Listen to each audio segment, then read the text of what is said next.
Now, Heidi Lidebar, founding member of GFW's team of Costa since 2007, will introduce our speaker today, Deserea Schultz. I'd like to mention too that Heidi's been my best friend for 50 years. She knows every one of my secrets. 55, she just corrected me.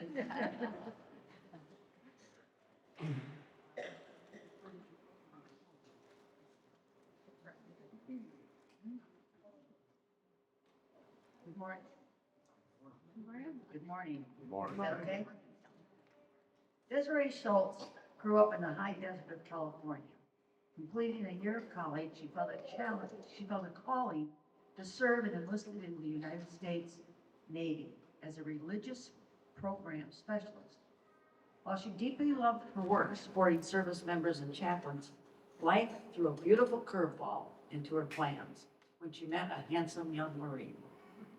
Deciding to trade her own active duty Navy career to support his, she embarked on a new chapter chasing him and his military career around the globe. Deserea's dedication to her country never wavered. She transitioned to serve in the Navy Reserves while simultaneously stepping into the vital role of a Marine Corps spouse. Throughout her time as a military wife, she became a pillar of strength to other families, volunteering in numerous leadership positions, including serving as a key volunteer coordinator, a role known today as a family readiness officer. Deserea and her husband are proud parents of 3 children, all of whom are currently serving our country in the armed forces, continuing a proud family tradition of profound sacrifice and dedication. Today, Deserea's mission to support those in uniform remains as strong as ever. She actively works with various military and veteran organizations, but the work closest to her heart involves walking alongside women in uniform, helping them to navigate and heal from service-connected and personal trauma throughout powerful events. She works with Heroes Reflect and Reboot. Please join me in welcoming a veteran, a military spouse, a proud Blue Star member, mother, and a dedicated advocate for those who serve within our military community, Deserea Schultz. Thank you. Thank you. Thank you, Deserea. I love watching every person who stepped up here struggling with the microphone, because anybody who knows me knows I always struggle with the microphone. Wait. Heidi, thank you for inviting me. Thank you for remembering our conversation and taking the time just to invite me to come and speak today. It is with so much honor for me to come here and stand today and remember those men and women who have paid the ultimate sacrifice. And if I'm being incredibly honest right now, I felt so inept at stepping up here speaking, because how can I honor those who have paid the sacrifice? What is so much easier for me is to be a cheerleader for my husband, or to find some physical feat that absolutely wears me out. And it's easier to find the outfit.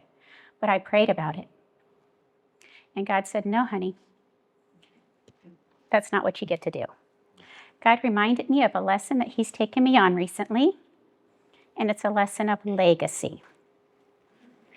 As a sailor myself, I realized I cannot honor the legacy without honoring men and women in the uniform before me. The women who made my steps into service just a little bit easier. In the Navy, we like to talk about our history in all the branches we do, but I'm kind of partial to the Navy today. What I want to do is look back to 1917. That's over 100 years ago, just before the U.S. entered World War I. We will meet Loretta Walsh. She became the first woman to enlist into the Navy. She was a yeoman. If you don't know what that is, it's like an admin type of person. And she was a pioneer who paved the way for every woman who followed after her. Her role was a support role. There we go. Her role was a support role. Sometimes we forget those support roles are so important and so vital and the backbone to our service as well. Her role was a support role. Since she said yes, many women have transitioned from just the sidelines into many of those roles. Last year, or 2 years ago, in 2024, we saw a historic milestone. The first female pilot to secure air-to-air combat kill while she was deployed with the USS Eisenhower. That's amazing. That strike group faced almost daily combat for 9 months. They were in the thick of it, even surviving, did you guys know this? A bomb that came within 15 feet of the front of that ship. When I was chatting with Heidi about Memorial Day service, she had mentioned that the programs are declining. People are not coming out to the services. They're not coming out to the different types of things. And I thought about that. And I think it's because as a generalized society, we lost touch with what freedom costs and is still costing today. While that Eisenhower group was deployed to the Red Sea, most people I spoke to had no idea that there was even combat happening. They had no idea that that was a historic and monumental deployment for those sailors.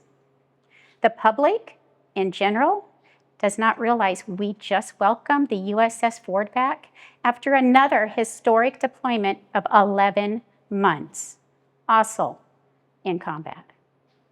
These are just within our recent years. They don't see the cost of 2 of those female pilots who returned home from the Eisenhower group, tragically killed in a training accident. We see the cost in headlines, but it's often unnoticed. In March of this year, do you guys remember? There was a bombing in Kuwait. It took 6 lives, 6 of our heroes, including a woman who left 2 children motherless. That woman had ties to people in our own community. One of the other people in Kuwait during that time is a nephew to people in our own community, and he just barely missed getting injured himself. The cost is still happening today. This past November, right here on American soil in DC, do you guys remember this? 2 National Guardsmen were shot. 1 woman lost her life. The other hero, he's disabled forever, essentially losing the life he knew. And this is where legacy becomes more than a word. It becomes responsibility. You remember I told you that God had me on a teaching season, that's what I like to call it, a teaching season of legacy. Through that time, he showed me in the Bible, we see women like Ruth. She chose a hard path of faith over a familiar path of comfort. Esther, who risked execution to stand for our people. Think about that for a moment. She risked execution. How many of our men and women die for our freedom today? They risk it all for every one of us. We see the daughters of, I'm going to pronounce this wrong, Zelophehad, and they were bold enough to demand a future for their family name. These biblical women understood their choices would echo for generations.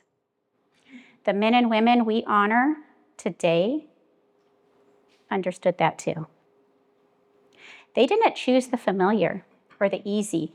They chose the uniform. They chose freedom. They chose us. They chose you. Can you let that sink in for just a minute? Every person who wears the uniform chose you. They may not know your name, but they chose you. Every flag-draped coffin holds a hero who chose your freedom. Legacy is defined as something transmitted by an ancestor. The fallen have transmitted to us a legacy of freedom. But legacy also refers to how we have been trained. Are we training ourselves to remember? Memorial Day is not just a date on a calendar. It is a debt of honor. We have a responsibility. We have a responsibility to keep the memories of our heroes close. And we have an even greater responsibility to the families they left behind. All of those Gold Star families, we have a responsibility to them. I would like to challenge you today that as you know someone in our community who has one serving, who has one that has paid the ultimate sacrifice, who has one that is going into service, honor that family. Can you accept that challenge? Thank you. Wait, I'm not done. I read an article over the weekend, and I just added this. I read an article over the weekend regarding the greeting that we have for Memorial Day. And so often we hear Happy Memorial Day. And any person who knows the purpose behind Memorial Day understands it's not happy. It's memory. It is honor. It is sacrifice. It is a lot of times heartbreak.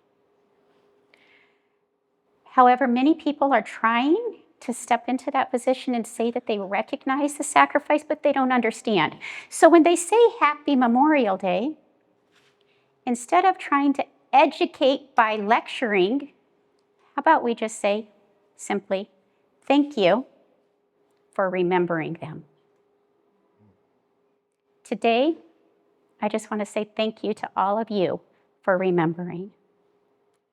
Thank you for having me.